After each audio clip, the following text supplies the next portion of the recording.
सत्यासाठी सज्ज, अन्यायाविरुद्ध जागरूक. आपण पाहताय महादूत न्यूज. बुलढाणा जिल्ह्यातील पिंपळगाव राजा येथून एक धक्कादायक आणि संतापजनक प्रकार समोर आला आहे.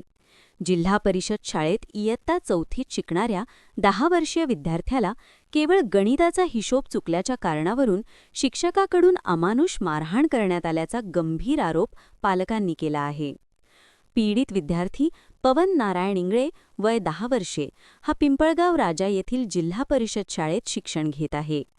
या प्रकरणी शाळेतील शिक्षक रवींद्र भडंग यांच्यावर पालकांनी गंभीर आरोप केले असून त्यांच्या विरोधात पिंपळगाव राजा पोलीस ठाण्यात तक्रार दाखल करण्यात आली आहे. पोलिसांनी दिलेल्या माहितीनुसार संबंधित शिक्षकाकडून पवन इंगळे याला गेल्या अनेक दिवसांपासून मारहाण केली जात होती. काही महिन्यांपूर्वी झालेल्या मारहाणीत विद्यार्थ्याच्या कानातून रक्तस्रावही झाला होता.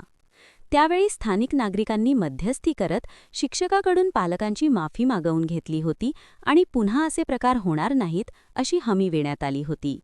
मात्र त्यानंतरही विद्यार्थ्यावर अत्याचार सुरूच असल्याचा आरोप पालकांनी केला आहे. आज सकाळी शाळेतून घरी आल्यानंतर पवन इंगळे याला चक्कर येऊन तो जमिनीवर कोसळला. पालकांनी विचारणा केल्यानंतर शाळेत घडलेला प्रकार त्याने सांगितला. या घटनेनंतर संतप्त पालकांनी तात्काळ पोलीस ठाणे गाठत संबंधित शिक्षकाविरोधात तक्रार दाखल केली आहे. या प्रकरणाची गंभीर दखल घेत पोलीस पुढील तपास करत आहेत. या घटनेमुळे शिक्षण व्यवस्थेवर गंभीर प्रश्नचिन्ह उपस्थित झाले असून आरोपी शिक्षकावर कठोर कारवाई करून त्याला सेवेतून बडतर्फ करण्यात यावे अशी जोरदार मागणी पालक आणि नागरिकांकडून होत आहे.